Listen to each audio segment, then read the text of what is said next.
If a fairy were to tell you that she would grant you the next 3 things you wished for, what would you wish for? Quick, write them down or share them with somebody. Hello everyone, I'm Kathleen Pelly. Welcome to Journey with Story. Today's story is an old fairy tale about a poor woodcutter and his wife who are granted 3 wishes from a fairy. But, as often happens in life and in stories, things don't go quite the way they expected. Let's take a journey with the 3 wishes. Long ago, there lived a poor woodcutter and his wife. The man worked very hard for the little money they made, but no matter how many trees he cut down and sold, it never seemed to be enough. Because of this, the couple lived a simple life with barely enough to get by on. Now one day, when the man was out searching for just the right tree to cut down, he found a great old oak tree. He was convinced it would surely bring in enough money to buy him and his wife enough food to last them for a week.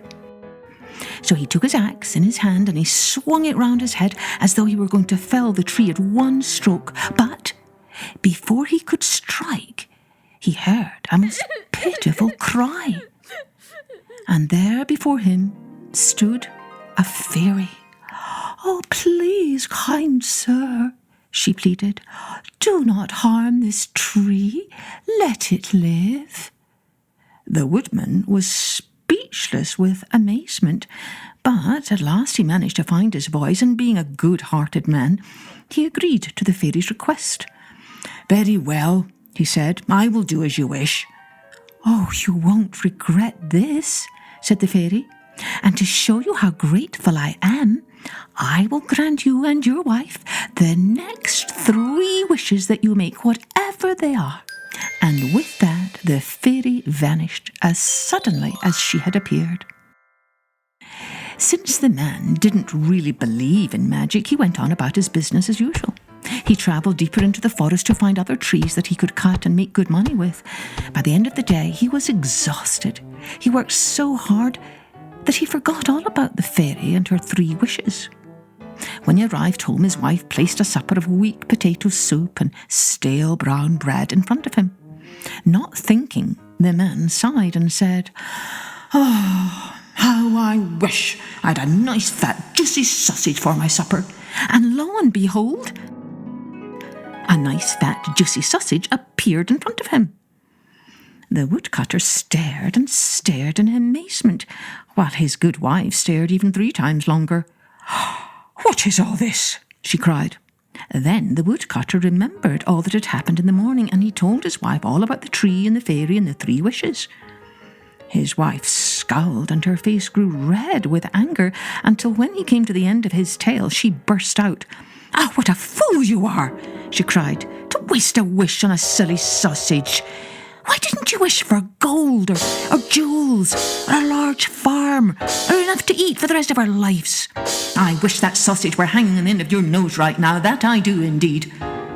And before you could say Jack Robinson, there the good man sat with the huge big fat sausage at the end of his nose. He tried to pull it off, but it stuck fast. Then his wife tried to pull it, but still it stuck fast. So then they both pulled and pulled with all their might until they had almost pulled his nose off. But still the sausage stuck fast and would not budge. "Oh, what's to be done now?" said the woodcutter. "We only have 1 wish left." So the man and his wife argued back and forth over what to wish for. Gold or jewels or a large farm or enough to eat for the rest of their lives. The only problem was, of course, if they made one of those wishes, then the man would have a sausage hanging off the end of his nose for the rest of his life. "Well, you know," said the wife, looking at her husband long and hard, "that sausage doesn't actually look so bad on you after all." Then the woodcutter realised that if he wanted to make a wish, he better do so as fast as he could, and so he did. He wished that the big fat sausage would come off his nose at once, and sure enough, it did, and there it lay in a dish on the table.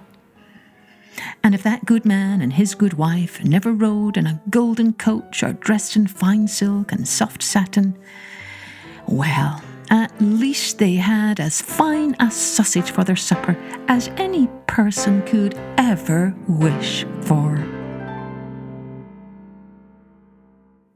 I bet that story must have painted some rather funny images of the woodcutter with a sausage hanging from the end of his nose. If you draw a picture, do share it with me at www.kathleenpelly.com. And if you enjoy this podcast, please take a moment to rate, review and share it with others. Thanks ever so much. Cheerio then. Join me next time for Journey with Story.